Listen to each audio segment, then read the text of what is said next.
Ako si Roberto Carlos Hernandez. Sa loob ng 6 na taon, ako ang pastor ng Monte Sion Evangelical Church sa Puebla. Ako ang tipo ng pastor na hindi basta-basta natitinag. Tumayo ako sa pulpito bawat linggo at walang takot kung ipinagsisigawan ang katotohanan. Laban sa mga santo, laban sa mga larawan, at higit sa lahat, laban sa pagsamba kay Maria. Ang tawag ko roon ay Marian Idolatry, at ako ang tagapagtanggol ng tunay na pananampalataya. Hindi ako natatakot tumayo kahit sa gitna ng galit. Hanggang sa may nakita akong isang bagay na hindi ko makalimutan kahit anong pilit kong burahin.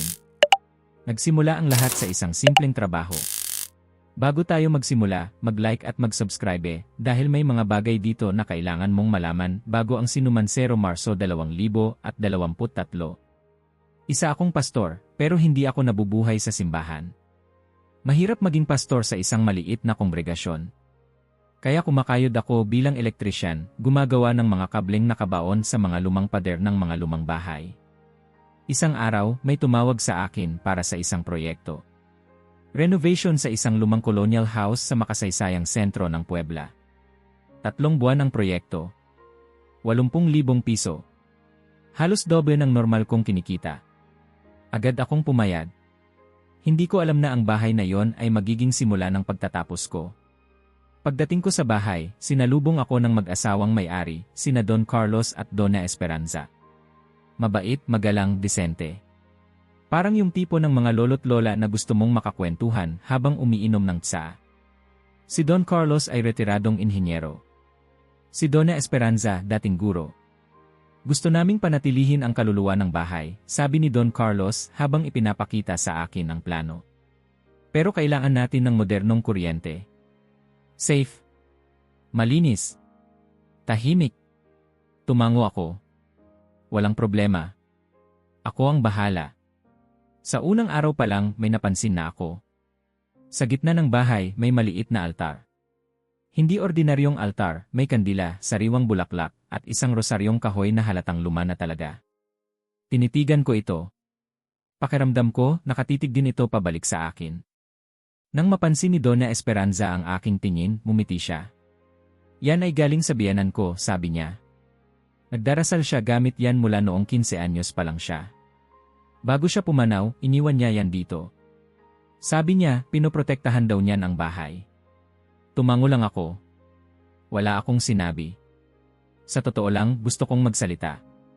Gusto kong ipaliwanag na pamahiin lang ang lahat ng yan. Na si Maria ay hindi dapat nilalapitan. Pero may pumigil sa akin. Hindi ko alam kung respeto lang ba yon o may iba pa. Ilang araw akong tahimik habang ginagawa ang trabaho sa ground floor. Inaayos ko ang mga junction box, pinapalitan ang mga luma at delikadong kable. Madalas ay nakaupo si Don Carlos malapit sa akin, nagkakape habang nagkukwento ng kasaysayan ng bahay. Marami siyang alam. Sobrang daming detalye tungkol sa pamilya nila, sa lugar, sa mga paniniwala nila. Isang araw, habang ako'y abala sa may altar, bigla siyang nagsimula ng pagdarasal ng rosaryo. Pabulong lang. Paikot-ikot ang daliri sa bawat butil. Aba Ginoong Maria, puno ka ng grasya. Hindi ko mapigilang lumingon. Don Carlos, sabi ko, bakit po kayo nananalangin kay Maria? Hindi ba't sinasabi ng Biblia na iisa lang ang tagapamagitan sa Diyos at sa tao, si Kristo? Tumingin siya sa akin. Hindi galit. Hindi rin nagtanggol. Kalma lang. Hindi ako nananalangin kay Maria, sagot niya. Nagdarasal ako kasama siya. Napatigil ako. Napakamot sa ulo. Kapag sinasabi kong ipanalangin mo kami, hinihiling ko lang sa kanya na ipagdasal kami sa kanyang anak. Parang sa church mo, di ba? Kapag may problema ka, humihingi ka ng dasal sa kapwa mo. Tumango ako, pero ramdam kong may gumalaw sa loob ko. May punto siya. Pero hindi ko yun maamin kahit sa sarili ko. Kaya sinubukan kong bumalik sa alam ko. Pero hindi ba't sobra na ang pagbibigay ng respeto sa kanya? Patay na siya. Dapat kay Kristo lang tayo tumutok. Patay, tanong niya, nakataas ang kilay. Kung si Maria ay kasama ni Kristo sa langit, paano siya patay? Sabi ng Biblia, ang Diyos ay hindi Diyos ng mga patay, kundi ng mga buhay. Kung si Maria ay buhay sa langit, bakit hindi siya makapamagitan? Tumahimik ako. Walang sagot. Wala sa seminaryo ang nagturo ng ganyang klaseng tanong. Ang Biblia mismo ang nagsabing lahat ng henerasyon ay tatawagin siyang mapalad. Pero sino ang tumutupad sa hulang yan kung lahat ay binabaliwala siya, dagdag pa niya. Pag-uwi ko ng gabing iyon, tahimik ako sa hapagkainan. Si Carmen, ang asawa ko, napansin agad. Mahal, ayos ka lang ba? Tanong niya habang inihahain ang pozole. Pagod lang. Magsisinungaling ako. Kasi kung sasabihin ko ang totoo baka siya rin ay mabahala. Pero hindi ako mapakali. Hindi lang sa nakita ko ang mga debosyon nila. May kakaibang bagay sa bahay na yon. Isang uri ng kapayapaan na hindi ko pa nararanasan kahit kailan. At doon nagsimula ang unti-unting pagbitak ng pundasyong inakala kong matibay. Biyernes. Pangatlong linggo. Habang ginagawa ko ang mga saksakan sa kusina, niyaya ako ni Donna Esperanza na kumain ng tanghalian. Tinanggihan ko sa una pero mapilit siya. Ayaw raw niyang kumain ako ng malamig na sandwich na baon ko. Habang nagsasalo kami ng chiles en nogada, nabanggit ni Don Carlos ang tungkol sa pagiging pastor ko. Maestro Roberto, sabi ni Don Carlos, pastor ka raw. Evangelical? Opo. Maganda yan. Malaki ang respeto namin sa mga taong naghahanap ng Diyos. Natigilan ako. Walang sarkasmo. Walang pahiwatig ng pagmamataas. Ngumiti si Donna Esperanza. Pareho lang naman tayong gustong makilala si Kristo, di ba? Napaisip ako. Tama sila. Pero sa simula pa lang ng pagiging pastor ko, sinanay akong tingnan ang Katolisismo bilang kalaban, hindi kapatid. Hindi ko alam noon pero may darating pang mas matindi. Lunes ng umaga, eksaktong 4 na linggo mula nang simulan ko ang trabaho. Pagdating ko sa bahay, sinalubong ako ni Don Carlos, halatang may balita. Maestro Roberto, kailangan mong makita ito, sabi niya, sabik ang mukha. Dinala niya ako sa sala. May tinanggal silang bahagi ng lumang pader. Sa likod niyon, isang nakatagong angkop na lugar, maliit na altar, perpektong napanatili, may imahe ng Birhen ng Guadalupe na inukit sa bato, at 5 rosaryong mukhang sinaunang-sinauna. Ang sabi ng biyenan ko, may espesyal na bagay sa bahay na ito, bulong ni Donna Esperanza, na dumating din, ngayon ko lang naintindihan ang ibig niyang sabihin. Hindi ako makagalaw. Ramdam ko ang balahibo ko sa batok na parang may gustong bumatiwasay. Anong balak niyong gawin dito? Tanong ko. Ibabalik. Pananatilihin. Bahagi ito ng kasaysayan ng bahay. May bahagi sa akin na gusto silang pigilan. Sabihin huwag na pamahiin lang ito. Pero may ibang bahagi na hindi kayang magsalita. Habang bumababa ako para kunin ang mga gamit ko, nakita ko sina Don Carlos at Donna Esperanza na nililinis ang mga rosaryo. Isa-isa. Maingat. Parang ginagamot. Tignan mo to, Maestro Roberto, sabi ni Donna Esperanza, pinapakita ang isa. Ito na yata ang pinakamatanda. Pinagmasdan ko. Kahoy. Makinis. May inscription, Diyos y Guadalupe. 1952. Siguradong may malalim na kasaysayan ito, sabi ni Don Carlos. Tumango ako. At sa eksaktong sandaling yon, nagsimula si Donna Esperanza ng isang simpleng panalangin, Aba Ginoong Maria. At biglang nagniningning ang rosaryo. Hindi ko tinutukoy ang poetic na liwanag. Literal. Nakita ko. Ginto. Malambot. Hindi nakakasilaw. Parang init ng kandila. Tumigil si Don Carlos. Napatingin din siya. Bakit, bulong ko? Nakikita niyo ba yan? Sagot ni Don Carlos, halos pabulong. Patuloy si Donna Esperanza sa panalangin. Hindi siya natitinag. At habang tinatapos niya ang Aba Ginoong Maria, dahan-dahang nawala ang liwanag.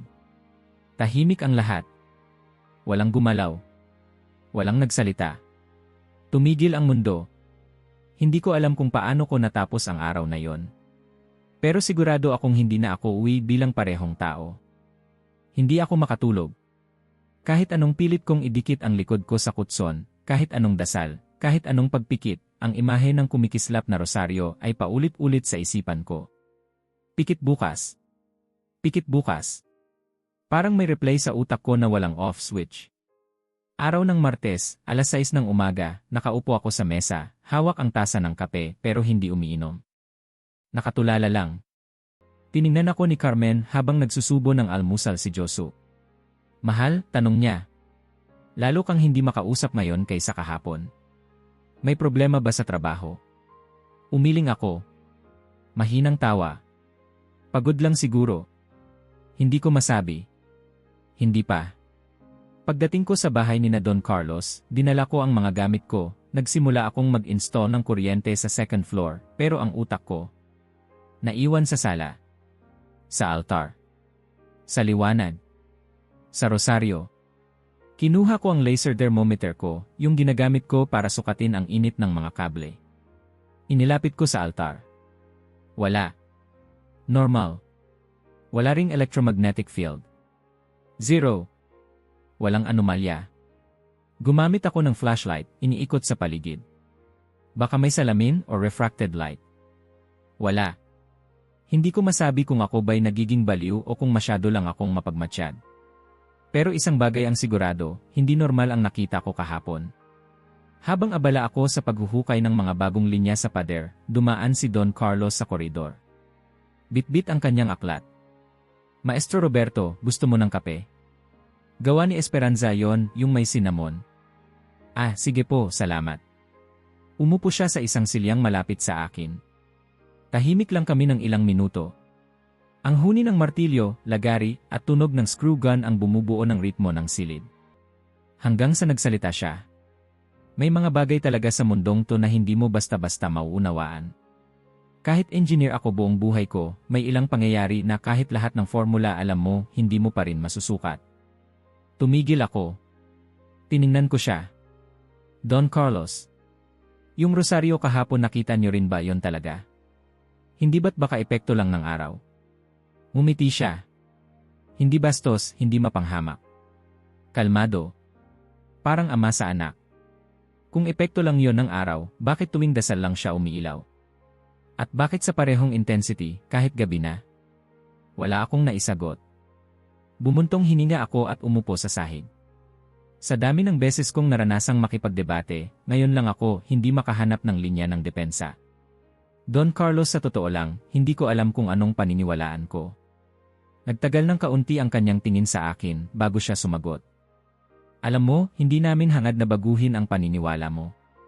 Hindi namin sinasadyang mangaral. Kung tutuusin, sa dami ng pinagdaanan namin sa buhay, mas gugustuhin pa naming mamuhay ng tahimik. Pero kapag may biyaya kang nakita, mahirap hindi ibahagi. Tumingin siya sa altar na may rosaryo. Kung ang rosaryo ay parang telepono na ginagamit lang namin para tumawag ng dasal, sa palagay mo ba mali yun?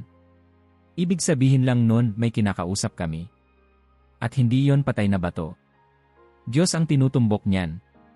Tahimik lang ako. Tumayo si Don Carlos at bago siya lumabas ng silid, tumigil siya saglit. Isa kang pastor, hindi ba?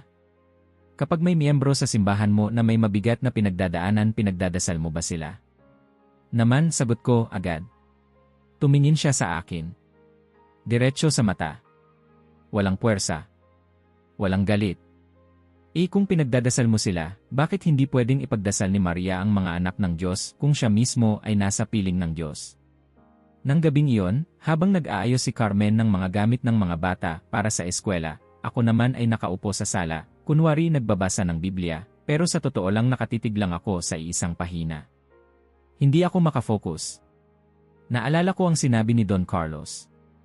Ramdam ko na may unang bitak na sa pader ng paniniwalang itinayo ko sa loob ng maraming taon. Pero ayaw kong bumigay. Ayaw kong lumihis. Kasi kung totoo ang lahat ng yan, ibig sabihin ba ay mali ako sa lahat ng sermon ko? Bigla akong tinapik ni Josu sa balikat. Tay, sabi niya. Ano nung binabasa mo? Napatingin ako sa kanya. Napangiti. Ay. Romans. Nagkibit balikat siya. Alam mo, Tay, sa Bible class namin, tinuro ni Kuya Erwin na dapat raw huwag ka raw magdarasal sa kahit anong rebulto kasi yon daw ay parang may ibang Diyos ka. Pinatigas ko ang mukha ko. Tama yon, anak. Tumango siya at bumalik sa kwarto. Pero sa loob-loob ko nagsinungaling ako. Kasi hindi ko na kayang sabihin ng buong tapang kung ano talaga ang tama. Bago ako matulog, tiningnan ko ang sarili ko sa salamin. Pastor. Tatay. Asawa. Electrician. Dating sigurado sa lahat. Pero ngayong gabi ako'y tao lang na may tanong na hindi ko kayang sagutin. Minsan ang pinakamalalaking lindol sa buhay ay nagsisimula sa mga halos hindi mo napapansin, isang panginginig, isang bulong, isang liwanag na hindi mo inaasahan. Sa kaso ko, ito'y paulit-ulit na pagkinang ng isang rosaryo. Sa unang pagkakataon, akala ko baka ilusyon lang. Sa pangalawa, sinubukan kong maghanap ng paliwanag. Sa pangatlo napansin kong hindi lang mata ko ang nakakakita. Naroon sina Don Carlos, si Donna Esperanza. At ngayong linggo, pati si Lupita, ang kapitbahay, ay saksi na rin. Hindi ko na maikakaila. Bawat dasal, bawat hibik sa langit na sinamahan ng rosaryong iyon, ay sinasagot ng parehong bagay, liwanag. Maliwanag, banayad at palaging pareho. At kasabay ng liwanag na iyon kapayapaan. Isang araw, habang nagsasaayos ako ng linya ng kuryente sa kusina, dumaan si Donna Esperanza. May hawak siyang maliit na album, luma na at may bahid ng panahon. Tahimik siyang umupo sa tabi ng bintana, pinabayaan akong magtrabaho. Pero ilang sandali lang, nagsalita siya. Maestro Roberto, mahinahon ang boses niya. May gusto lang sana akong ibahagi. Tumigil ako sa trabaho. Opo. Inilapag niya ang album sa mesa at binuksan ito sa gitna. Isang litrato ng batang lalaki, mga 5 taong gulang, naka-uniforme ng preschool. Ito ang anak namin noon, sabi niya. Si Manuelito. Tiningnan ko ang larawan. Buhay ang mata ng bata, pero ang ngiti may lungkot na hindi mo agad mapapansin. Leukemia, dagdag ni Donna Esperanza. Na-diagnose siya 6 na buwan bago siya tuluyang pumanaw. Napalunok ako. Hindi ko alam kung anong sasabihin. Donna Esperanza hindi umiiyak, pero kita sa kilos niya na ang sugat ay nandoon pa rin. Alam mo, Roberto, sambit niya, gamit ang buong pangalan ko sa unang pagkakataon, nung panahon na yon bawat gabi, bitbit ko yung rosaryong yon. Hindi para hilingin sa Diyos na pagalingin siya, kasi alam kong hindi ako Diyos. Pero para magkaroon ako ng lakas tanggapin kung anumang mangyari. Hindi ba kayo nagalit, tanong ko, halos pabulong. Galit? Iniling niya ang ulo. Siyempre nasaktan ako. Pero habang hinahawakan ko yung rosaryo, habang inuulit ko yung Aba Ginoong Maria, parang may ina na yumayakap sa akin. Hindi ko maipaliwanag. Pero doon ko unang naintindihan na kahit sa gitna ng paghihirap, may biyaya. Tahimik ako. Hindi ko kaya i-refute yon. Wala akong verse, wala akong theological comeback. Kasi hindi ito debate. Ito ay isang ina na nawalan ng anak pero nanatiling buo. Kinagabihan, habang naglalagay si Carmen ng lotion sa mga kamay niya sa kwarto, tinanong niya ako. Roberto, ano ba talaga ang nangyayari sa'yo? Napatingin ako. Hindi siya galit. Hindi siya nagtatanong para ikastigo ako. Curious siya. Nag-aalala. Bakit mo nasabi? Sagot ko, nag-aabang kung paano siya sasagot. Simula nung tinanggap mo yung trabaho sa bahay ni na Martinez, parang may bumabagabag sa'yo. Tahimik ka. Wala ka sa sarili. Minsan parang may kinakausap kang hindi ko makita. Umiti ako, pilit. Hindi naman. Marami lang talagang iniisip. May mga tanong lang ako na naputol ako. Na matagal ko nang hindi hinaharap. Relihiyon? Tahimik ako. Tumango siya. Katoliko, dagdag pa niya. Napatingin ako sa kanya, gulat. Hindi ako mangmang, Roberto, sabi niya, mahina pero matatag ang tinig. Naririnig ko yung mga kwento ng mga bata pag uwi nila galing eskwela. At minsan, habang nagluluto ako, nadidinig ko yung mga sinabi mo sa telepono. Hindi ako bulag. Humina ako ng malalim. Nilapag ko ang kamay ko sa kamay niya. May mga bagay lang akong nakita naranasan na hindi ko inaasahan. Hindi ko pa kayang ayusin lahat sa isip ko. Pero, Carmen, hindi ko to gustong itago sa'yo. Hindi ako natatakot sa tanong, sabi niya. Natatakot ako sa tahimik mong pagbagsak. Kinabukasan, pagkadating ko sa bahay ni na Don Carlos, may bisita sa sala. Isang lalaking naka-collared shirt na puti, may hawak na maliit na itim na libro. Kalbo, mga 50 anyos, may matalim pero mapagkalingang mga mata. Maestro Roberto, sabi ni Don Carlos, gusto kong ipakilala si Padre Miguel. Siya ang pari ng parokya rito. Nabanggit namin sa kanya yung mga nangyari. Kinabahan ako.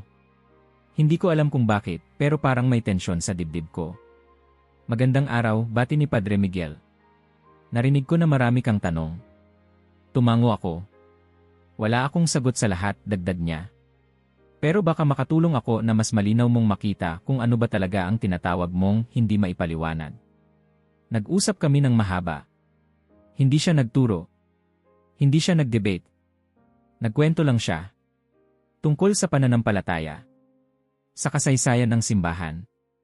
Sa kahulugan ng debosyon at kung paano ang mga panlabas na simbolo, tulad ng rosaryo, ay hindi mga hadlang kundi mga tulay. Isang bahagi ng usapan ang tumimo sa akin. Alam mo, Roberto, sabi niya, maraming beses, ang mga pastor ay tinuturuan na labanan ang isang karikatura ng Katolisismo. Yung sinasamba raw namin si Maria, o yung akala nila na inaasa namin lahat sa mga santo. Pero pag tiningnan mong mabuti, baka hindi mo pa talaga naririnig ang tunay naming paniniwala mula sa amin. Tahimik ako. Kasi totoo. Ang mga Katoliko, patuloy niya, hindi naniniwalang si Maria ang tagapagligtas. Isa siyang ina. At ang trabaho niya ay ituro tayo sa kanyang anak. Tumango ako. At sa puntong iyon, alam kong hindi ko na ito matatakasan. Tumingin siya sa akin, seryoso. Roberto, handa ka na bang tuklasin kung lumaki kang tinuruan laban sa kasinungalingan o laban sa isang katotohanang hindi mo lang kailanman naintindihan? Mainit na hapon ng Biyernes. Ang sikat ng araw ay bumabagsak sa terracotta tiles ng bahay ni na Don Carlos, at ang amoy ng nilulutong manok ni Donna Esperanza ay pumupuno sa hangin. Ako na may nasa itaas ng hagdan, nagpapatuloy sa pag-install ng bagong linya ng kuryente sa guest room. Pawis, pagod pero kalmado. Hanggang sa biglang may sumigaw sa labas. Tulong!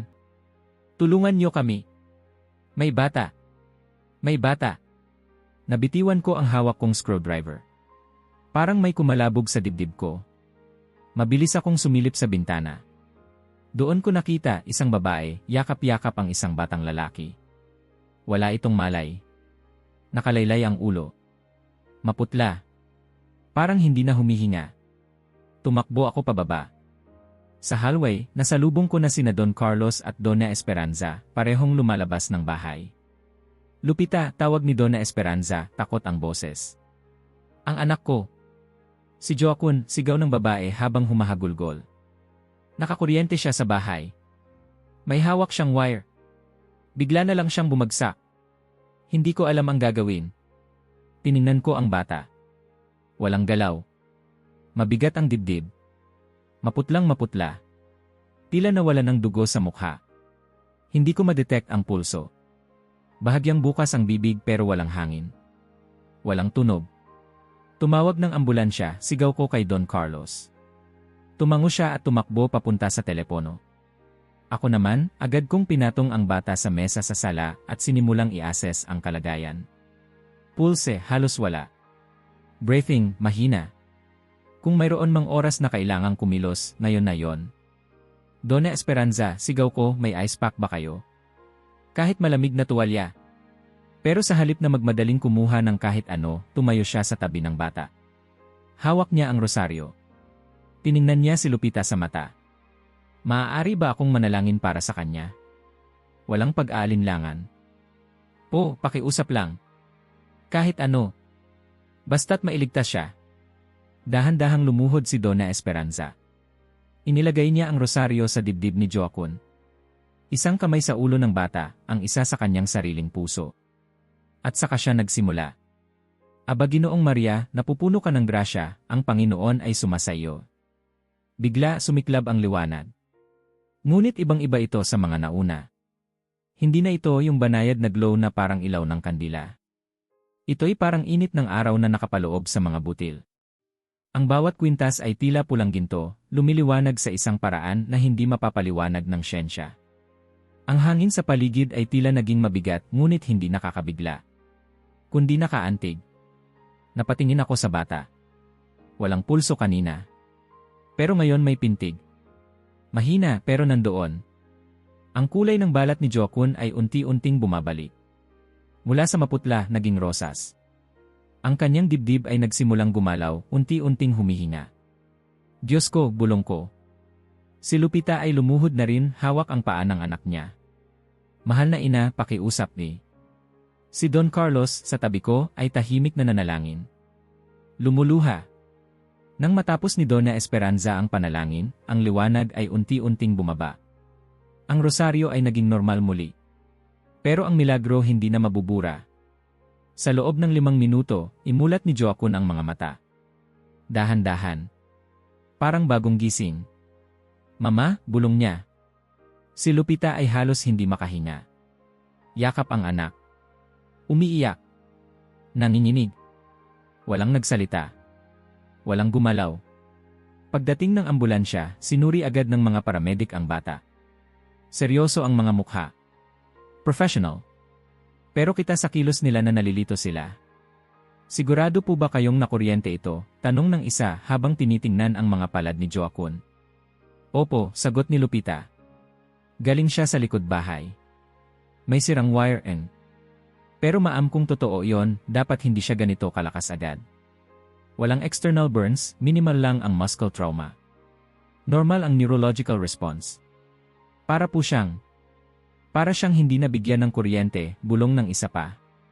Napatingin ako sa kanila. Hindi ko na kailangan ng paliwanag. Alam ko kung anong nangyari. Hindi to coincidence. Hindi to placebo. Hindi ito gawa ng utak. Ito ay milagro.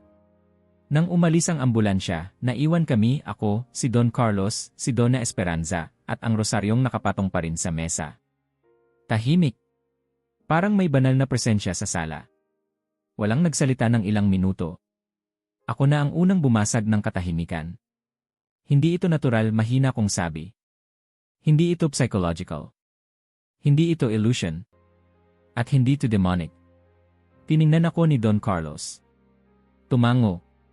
Hindi na. Nanghihina ang tuhod ko. Umupo ako sa upuan na pinakamalapit. Buong buhay ko, tinuruan ako na ang mga ganitong bagay ay gawa-gawa o masama. Pero ngayon nakita ko mismo. Sa harap ko. Hindi ko alam kung paano to ayusin sa utak ko. Nilapitan ako ni Donna Esperanza. Hinawakan ang balikat ko. Roberto, hindi kita pinipilit maniwala. Pero minsan kailangan lang natin buksan ang puso para marinig kung paano kumikilos ang Diyos. Akala ko kilala ko na siya, sagot ko, halos pabulong. Gabing iyon, hindi ako umuwi agad. Umupo ako sa labas ng bahay ni na Don Carlos. Sa likod ng pickup ko, tinititigan ang langit na walang bituin. Ilang minuto akong tahimik bago ako tumawag. Si Carmen ang sinagot. Nasaan ka? Tanong niya. Gabing-gabi na. May kailangan akong sabihin. Tahimik sa kabilang linya. At hindi ko alam kung paano ko sisimulan. Huwag mo nang iplano, sagot niya. Sabihin mo lang. Huminga ako ng malalim. Nakita ko yung rosaryo na muling nagliwanag. Pero ngayon habang may batang halos mamatay. At habang dinadasalan siya, bumalik ang pulso niya. Ang kulay ng balat niya. Nagising siya. Hindi siya sumagot. Carmen, milagro yon. At nakita ko. Hindi ko na to pwedeng itanggi. Tahimik. Hanggang sa nagsalita siya, mababa lang ang boses. Mahal, baka naman simula pa lang yan. Sa susunod na araw, kinausap ako ni Don Carlos. Roberto, gusto mo bang makilala si Padre Miguel ulit? Sabi niya, kung handa ka, maaari kayong mag-usap ng mas malalim. Hindi para kumbinsihin ka. Para lang bigyan ka ng espasyo para magtanong. Tumango ako. Hindi ko pa kayang sabihin kung ano talaga ang iniisip ko. Pero sa puntong ito alam kong hindi ko na pwedeng baliwalain ang nakita ko. Hindi na ako bumabalik lang para sa trabaho. Bumabalik ako para sa sagot. May mga labang hindi mo kailanman piniling salihan pero pagdilat mo ng mata, nasa gitna ka na. Ganyan ang pakiramdam ko sa mga sumunod na araw. Gusto kong bumalik sa normal, sa mga araw kung saan sigurado ako sa lahat, kung saan ako ang may hawak ng mikropono tuwing linggo at ako ang nagbibigay ng sagot. Pero ngayon, ako na ang nagtatanong. Ako na ang naghahanap. At wala sa mga sagot na alam ko noon ang sapat. Simula Lunes, isinara ko ang pinto ng maliit naming opisina sa bahay. Umupo ako sa harap ng mesa, kinuha ang Biblia, notebook, ilang aklat ng teolohiya, at sinubukang unawain. Balik-aral. Romans. Corinthians. Deuteronomy. Isaias. Revelation. Nagdasal ako. Niyakap ko ang mga talatang matagal ko nang ginagamit para ipakita kung bakit ang debosyong Katoliko ay maling pagsamba. Pero sa bawat pagbabasa, may bumubulong sa loob ko, baka naman hindi ito tungkol sa pagsamba, baka ito ay tungkol sa pagmamahal. Tumayo ako. Binuksan ko ang drawer sa ilalim ng mesa. Kinuha ko ang isang papel. Sulat kamay. 4 na tanong. Sinulat ko ito matapos ang nangyari kay Jokun. Kung hindi ito galing sa Diyos, bakit may kapayapaan? Kung ito ay panlilinlang, bakit may paggaling? Kung ang rosaryo ay idolatriya, bakit ako naramdaman ang presensya ni Kristo habang ito'y dinarasal? Kung ang mga Katoliko ay mali, bakit may liwanag sa loob nila? Napapikit ako. Tumayo. Umalis sa kwarto. Sa kusina, nadatnan ko si Carmen, naglalagay ng tubig sa kalan. Tara, sabi ko. Balik tayo kina Don Carlos. Pagdating namin sa bahay ng mga Martinez, mainit na bati ang sinalubong nila. Si Donna Esperanza ay agad na nagkape para kay Carmen, habang si Don Carlos ay tinawag ako sa terrace. Naipasa ko na sa kanya ang sinabi mo, Anya. Handa ka na bang kausapin si Padre Miguel ulit? Tumango ako. Hindi bilang pagpayag, kundi bilang pag-amin. Kinabukasan, nagkita kami ni Padre Miguel sa likod ng simbahan. May maliit siyang opisina, may mga lumang libro, rebulto ng Sacred Heart, at larawan ni Maria sa tabi ng Biblia. Roberto, bati niya. Alam kong hindi madali ang pinagdadaanan mo. Gusto ko lang ipakita sa iyo ito. Kinuha niya ang isang makapal na libro mula sa shelf. Catechism of the Catholic Church. Hindi kita pinipilit. Pero baka dapat mo na ring pakinggan kung ano talaga ang itinuturo namin, hindi yung sinasabi ng iba tungkol sa amin. Binuksan niya sa isang bahagi. Talata 971, ang debosyon ng simbahan sa mahal na Birhen ay isang di maihihiwalay na bahagi ng Kristiyanong pagsamba. Ngunit ito'y naiiba sa uri ng pagsambang tanging nararapat sa Diyos Ama, Anak, at Espiritu Santo. Itinuro niya ang susunod. Talata 969, sa langit, hindi tumigil si Maria sa kanyang papel bilang ina. Sa pamamagitan ng kanyang mapagkalingang pamamagitan, patuloy niyang inaakay ang mga mananampalataya kay Kristo. Hindi namin sinasamba si Maria, Roberto, sabi niya. Iginagalang namin siya. Parang kung paano mo iginagalang ang nanay mong buhay pa. Pero higit pa dahil siya ang ina ng tagapagligtas. Hindi ako agad nakapagsalita. Tumango lang ako. Pag-uwi namin ni Carmen, umupo kami sa mesa habang kumakain ang mga bata. Tahimik ang gabi. Hanggang sa nagsalita si Mara Elena. Tay, totoo po ba yung sinabi ng teacher ko sa values class? Na ang mga Katoliko raw, sumasamba sa mga larawan? Napatingin kami ni Carmen sa isa't isa. Dahan-dahang nilapag ko ang kutsara. Anak, sagot ko. Masalimuot ang sagot diyan. Pero alam mo ba na ang mga Katoliko mahal nila si Jesus tulad natin? Na bawat misa nila, tinataas nila ang katawan ni Kristo, at kinikilala niyang siya ang sentro. Bakit po laging sinasabi sa church natin na mali sila? Tanong ni Josu. At doon ko naramdaman ang unang tunay na kirot. Yung sakit ng pagkasira, hindi ng paniniwala, kundi ng tiwala. Kasi ilang taon ko silang tinuruan. Araw-araw. Na kami lang ang tama. Na ang iba, ligaw. Pero mayong gabi ako ang hindi sigurado kung nasaan ang daan. Lumipas ang mga araw. Patuloy kaming bumalik sa parokya para sa mga sesyon kay Padre Miguel. Hindi siya nagturo na parang teacher. Nagtanong siya. At pinayagan akong tanungin pabalik. Pinakita niya kung saan sa Biblia hango ang mga doktrina. Pinakita rin niya kung saan minsan misunderstood ang simbahan, minsan sa labas at minsan sa loob. Napansin ko si Carmen mas kalmado. Mas bukas. Hindi ko siya hinihila sa proseso. Sumusunod siya. Pero hindi dahil sa akin. Carmen, tanong ko minsan habang nagsusuplay siya bago matulog. Bakit hindi ka natatakot sa pagbabagong to? Tumingin siya sa salamin. Ngumiti. Dahil ngayon lang kita nakitang ganito katahimik. Pero hindi lahat ng gabi ay tahimik. Isang gabi, hindi ako makatulog. Bumaba ako sa sala, dinala ang Catechism at Biblia. Binasa ko ang tungkol sa mga santo, kay Maria, sa Eukaristya. Tapos sinubukan kong balikan ang mga turo ko noon. Bawat paghambing parang martilyo sa dibdib ko. Hindi dahil mali ako, kundi dahil kulang ang pagkakaintindi ko. Kulang ang napakinggan ko. Kulang ang binuksan kong puso. At doon, sa gitna ng gabi, na may lamang kape at 2 librong bukas, naramdaman ko ang kapayapaang hindi ko naranasan kahit minsan sa 6 na taong pangangaral. Hindi ito emosyon. Ito ay tahimik na katiyakan. At sabay ng kapayapaang yon, dumating ang tanong na hindi ko inaasahan. Roberto, handa ka na bang mawalan ng lahat para makamit ang buo? Isang linggo ng umaga, alas 7 pa lang pero gising na ang buong bahay. Tahimik. Walang nagbibiruan sa almusal. Walang tunog ng kartoon sa sala. Si Carmen ay naglalagay ng palda, sina Mara Elena at Josu ay nag-aayos ng buhok, si Roberto ay nakatingin lang sa akin habang nakasapo ang mukha sa kamay. Ako naman, nakaitim na polo, Bible sa isang kamay, catechism sa kabila. Alam ng lahat na hindi ito karaniwang linggo. Ready ka na ba, Tay? Tanong ni Roberto Lire, ang panganay. May tinig ng paggalang at takot. Parang tinanong niya ang isang sundalong papasok sa giyera. Tumango ako.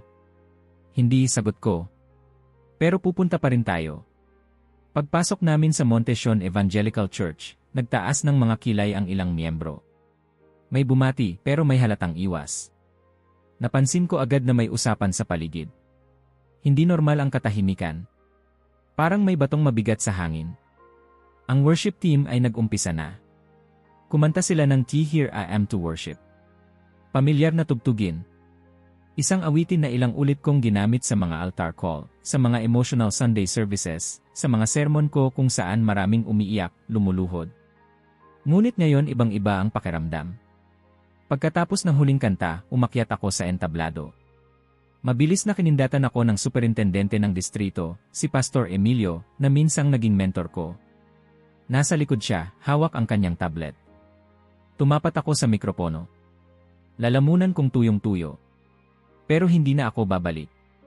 Hindi na ako lalaban pa sa nararamdaman ko sa loob. Kahit pa ang katotohanan ay sumunog sa lahat ng itinayo ko. Magandang umaga po sa inyong lahat. Tahimik. Walang ni amen. Walang i-praise the Lord.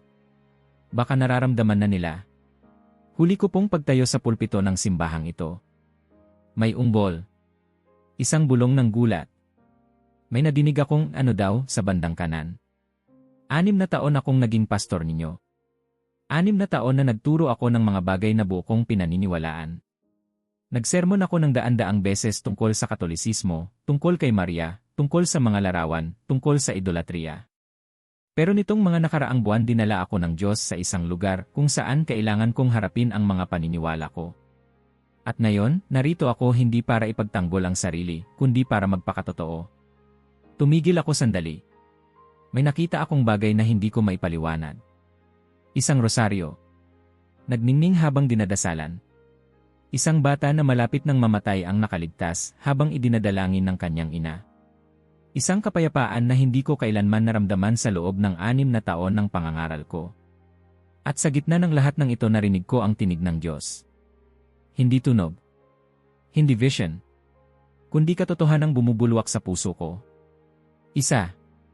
2. 3 tao ang tumayo at lumabas. May isa pang humagulgol. Ako ay nag-aaral ng doktrina ng simbahang Katolika. Hindi ang bersyon na itinuro sa atin bilang paninira, kundi ang totoong turo. At natuklasan ko na ang karamihan ng mga akala nating idolatria ay paggalang pala. Na ang debosyon kay Maria ay hindi para palitan si Kristo, kundi para ilapit tayo sa Kanya. Na ang misa ay hindi ritual na walang saysay, kundi ang mismong sakripisyo ng Kalbaryo, buhay at totoo, na iniaalay araw-araw. May isang sumigaw sa likod, "Traitor!" Napatingin ako sa direksyon ng sigaw. Isa sa mga diakon. Ang dating kaibigan. Kilala ko pa ang pamilya niya. Hindi ko siya masisi. Kung ako ang nakaupo, baka sumigaw din ako noon. Ako ay magbabalik loob sa simbahang Katoliko. Hindi dahil sa pagtalikod kay Kristo, kundi dahil sa paghahanap sa kabuuan ng pananampalatayang iniwan niya sa kanyang mga alagad. Hindi ko hinihingi ang inyong pagsang-ayon. Pero inaalok ko sa inyo ang aking katapatan. Sa likod, nakita kong tumayo si Pastor Emilio. Lumapit sa harap. Malamig ang tingin. May hawak siyang papel. Roberto Carlos Hernandez, anya, boses kalmado pero matalim, sa ngalan ng distrito ng mga Evangelical Pastors of Puebla, tinatanggal ka namin sa iyong posisyon bilang pastor ng Montesion. Isusuko mo ang lahat ng ari-arian ng simbahan, pati ang bahay na ibinigay para sa iyo. Agad. Paglabas ko ng simbahan, hawak ko ang kamay ni Carmen. Ang mga anak ko ay tahimik. May luha sa mata ni Mara Elena, si Josu ay parang hindi maintindihan ang mga nangyayari.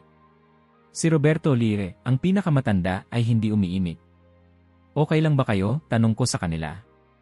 Sagot ni Carmen, kalmado pero matatag. Ikaw ang nagturo sa akin na ang katotohanan ay mas mahalaga kaysa sa reputasyon. Kung ito ang katotohanan, Roberto, ipaglaban mo. Ipaglaban natin. Nang gabing iyon, isinara namin ang pintuan ng bahay ng simbahan, ang tirahang kasama sa trabaho ko. Pinagkaloob ng Montesion Church. Ngayon, wala na kami roon.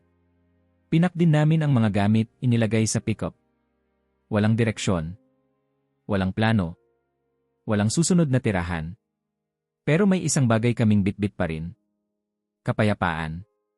Hindi ito yung kapayapaang gawa sa tahimik na paligid. Ito yung kapayapaang kahit sumisigaw ang mundo na mali ka, alam mong ang puso mo nasa tamang lugar.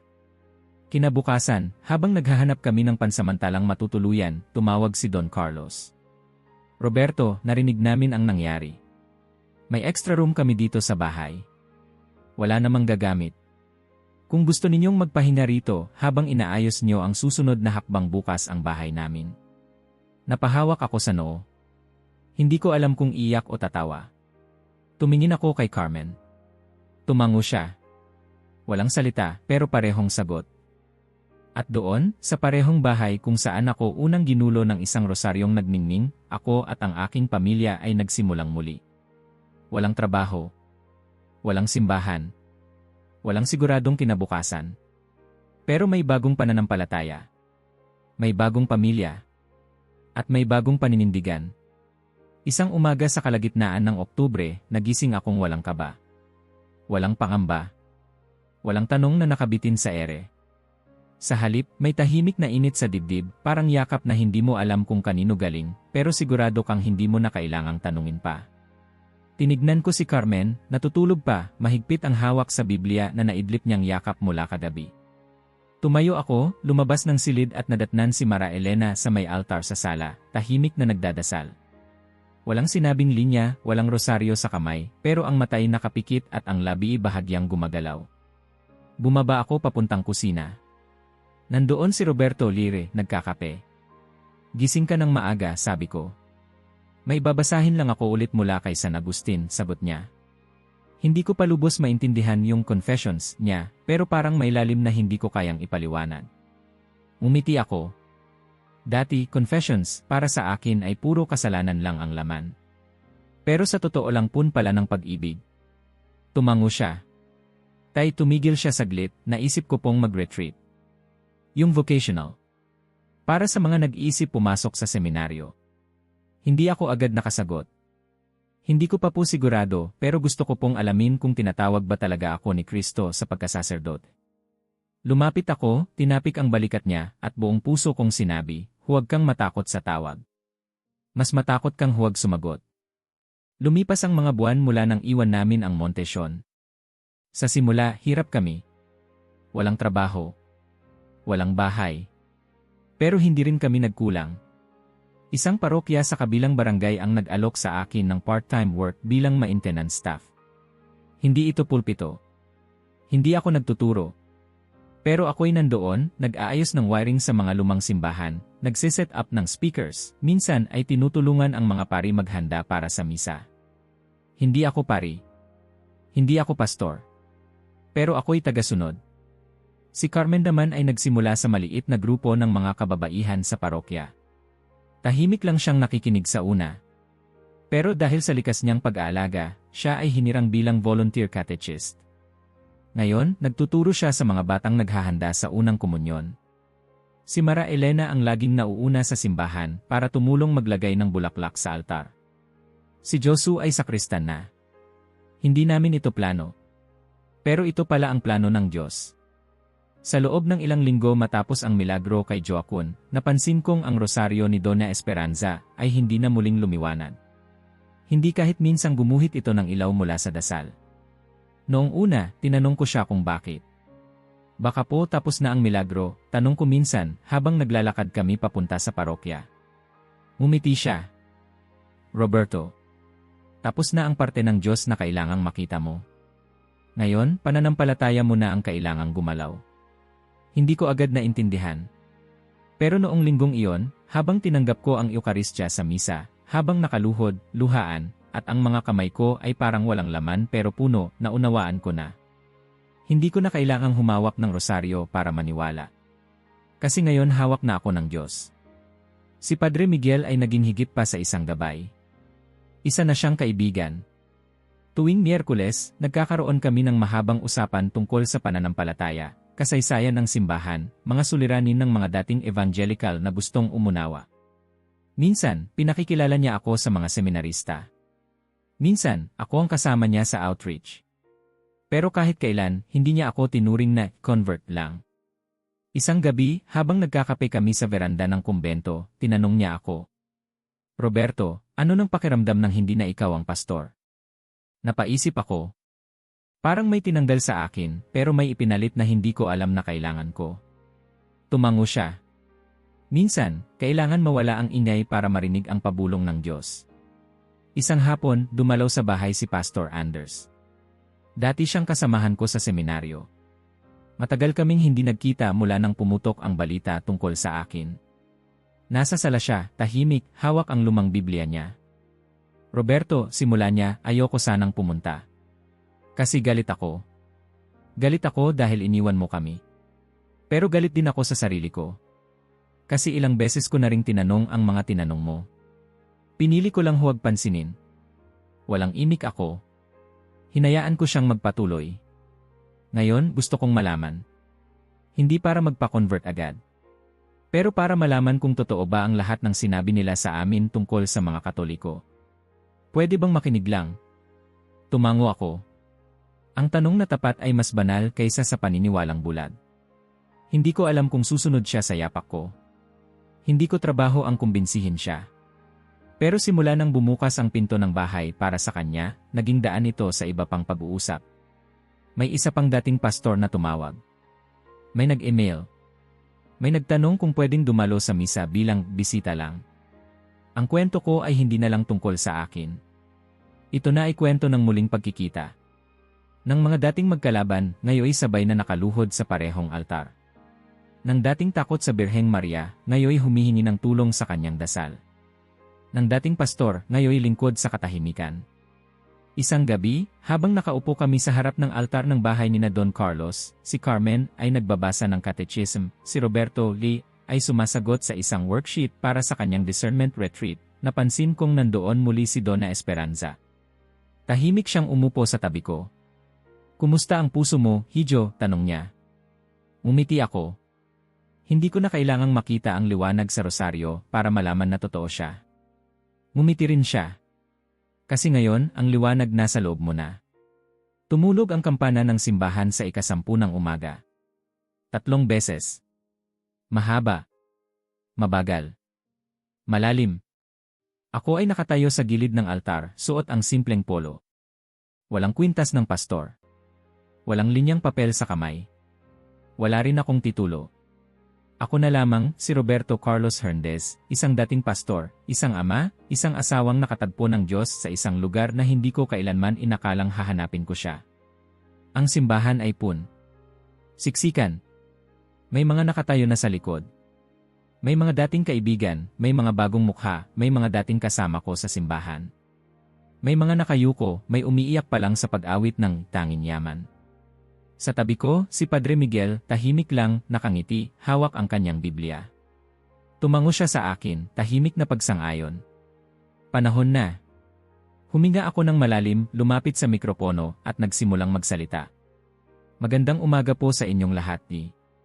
Tahimik ang buong simbahan. Walang gumalaw. Wala pang kaluskos. Ang tanging naririnig ko ay tibok ng puso ko, mabilis pero matatag. Hindi po ako pari. Hindi rin ako magpapari. Ako ay isa lamang saksi. Saksi ng isang Diyos na kayang gumamit ng kahit sinong tao, kahit anong sitwasyon, at kahit isang rosaryo, para muling buhayin ang isang pusong halos patay na sa pananampalataya. Napasinghap ang ilan. May mga mata agad na namasa. Alam nila kung ano ang kwento, pero ngayon maririnig nila ito mula sa akin mismo. Sinimulan ko sa umpisa. Sa pagiging pastor. Sa galit ko sa simbahang Katolika. Sa mga sermon kong puno ng sigasig na ngayoy alam kong kulang sa kabuuang katotohanan. Sa araw na tinanggap ko ang trabaho sa bahay ni na Don Carlos. Sa unang sulyap ko sa rosaryo ni Donna Esperanza. Sa unang liwanag. Isinalarawan ko ang bawat pangyayari, hindi bilang kwento ng kababalaghan, kundi bilang kwento ng panibagong pagkikita. Pagkikita ko sa isang Diyos na hindi ko inakalang makikilala ko sa pamamagitan ng panalangin ng isang ina. Nang ikwento ko ang tungkol kay Joaquin, napahikbi ang ilan. Nang banggitin ko ang reaksyon ng dating simbahan namin, may ilan ding napatingin sa sahig. Hindi ko sinabing masama sila. Sinabi ko lang ang totoo. Ang katotohanan ay hindi masyadong komportable. Minsan masakit. Pero ito ang nagpapalaya. Tumingin ako sa kongregasyon. Marami ang umiiyak. May nagdadasal. May nakapikit. May nakatitig sa akin na parang may binubuo sa loob. Hindi po ako nagbalik loob sa simbahang Katolika dahil sa drama. Hindi rin dahil sa himala lang. Bumalik ako kasi doon ko unang narinig muli ang tinig ni Kristo, tahimik, payapa, buo. Tinignan ko si Carmen na nakaupo sa harapan, hawak ang kamay ni Roberto V. Sa tabi nila, si Mara Elena at si Josu, parehong tahimik pero may ngiti sa mata. Tumigil ako sandali, huminga at ibinaba ko ang tono ng boses ko. Kung ang Diyos ay kayang gamitin ang isang simpleng rosaryo para dalhin ako rito. Tumingin ako sa mga mata ng mga tao. Siguro, sinasabi niya rin sa inyo, anak, andito ako. Matagal na. Pagkatapos ng misa, lumapit sa akin ang isang matandang lalaki. Wala siyang sinasabi. Umiyak lang siya, niyakap ako ng mahigpit. 60 taon akong Katoliko, ngayon lang ako muling nabuhay. Sumunod ang isang babae. Pareho tayo. Umalis din ako noon. Pero ngayon gusto kong bumalik. Isa pa. Pastor ako. Pero matagal ko nang tinatago ang tanong. Pwede ba akong makipagkape sa'yo? Hindi ko inasahan ang dami ng taong lalapit. Hindi ko rin nakalain na sa pamamagitan ng pagsuko ko, maraming makakahanap ng lakas. Wala akong ministry. Wala akong titulo. Pero ngayon, ako ay lingkod ng pagkakaisa. Kinagabihan, nagtipon kami sa bahay ni na Don Carlos. Doon din sa lumang sala kung saan unang kumislap ang rosaryo.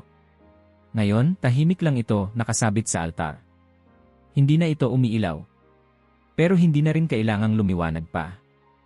Ang liwanag na kailangan namin nasa puso na. Alam nyo, sabi ni Donna Esperanza habang naglalagay ng tsaa sa mga tasa, hindi natin pinili ito, pero pinili tayo ng Diyos para dito. Tumawa si Padre Miguel. Minsan, yung mga hindi natin plano. Yon pala ang pinakamalapit sa plano ng langit. Padre, tanong ko, tingin mo ba marami pa bang tulad ko? Sumeryoso siya.